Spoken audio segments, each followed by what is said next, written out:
अस्सलाम वालेकुम रहमतुल्लाहि वबरकातुहू।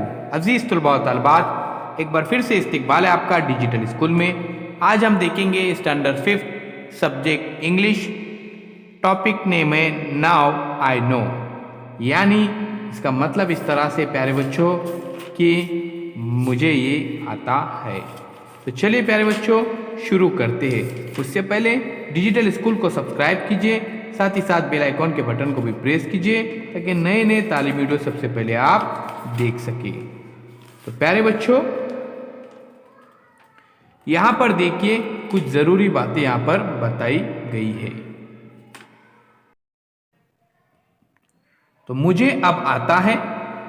तो प्यारे बच्चों देखिए, अंग्रेजी जुमलों का पहला हर्फ हमेशा कैपिटल लेटर्स में होता है। इसमें खास का नाम जब लिखा जाता है तो पहला हर्फ भी कैपिटल में ही लिखते हैं।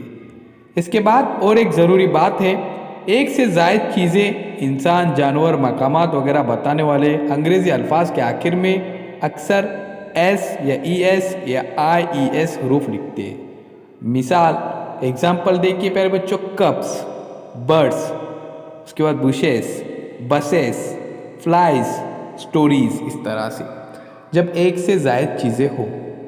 उसके बाद देखिए यहाँ पर बताया गया है कि अंग्रेज़ी में चीज़ों, जानवरों, मकामात वगैरह से पहले ए लगाते हैं। मिसाल अ bag, a white duck, a big hill, a man, यानी ये चीज़ों, जानवरों, मकामात वगैरह चीज़ें जब बताते हैं, जब लिखते हैं या पढ़ते हैं तब अ लगाते हैं, यानी ए लगाते हैं। तो इसके बाद देखिए किसका बताने के लिए एस इस्तेमाल करते हैं। मिसाल मीनास doll, tiger's tail, children's books, इस तरह से।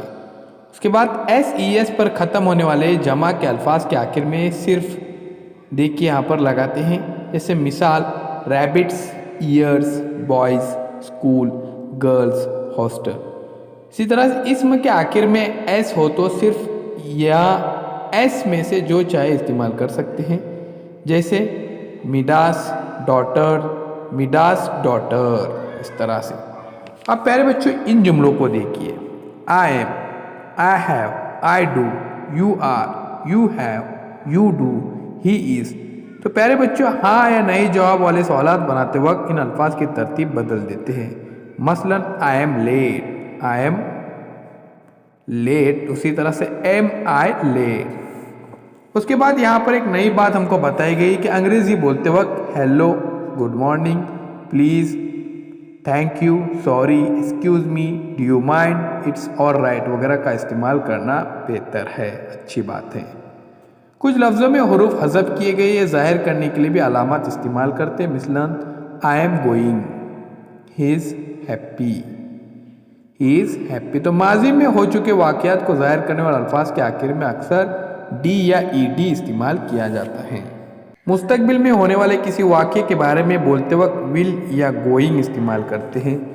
उसी तरह से हाल में वक़ू होने वाले वाक़े को ज़ाहिर करते वक्त वो अल्फाज इस्तेमाल करते हैं जिनके आखिर में आई होता है। तो प्यारे बच्चों इस वीडियो के अंदर बहुत सारा हमने बेसिक ग्रामर यहाँ पर सीखे। उम्मीद करता हूँ ये वीडियो आपको पसंद आया होगा। तो चैनल को सब्सक्राइब कीजिए, साथ ही साथ बेल आइकॉन के बटन को भी प्रेस कीजिए ताकि नए नए तालीमी वीडियो सबसे पहले आप देख सके। प्यारे बच्चों मिलते हैं एक नए वीडियो के साथ, एक नई पेशकश के साथ। तो जुड़े रहिए डिजिटल स्कूल के साथ।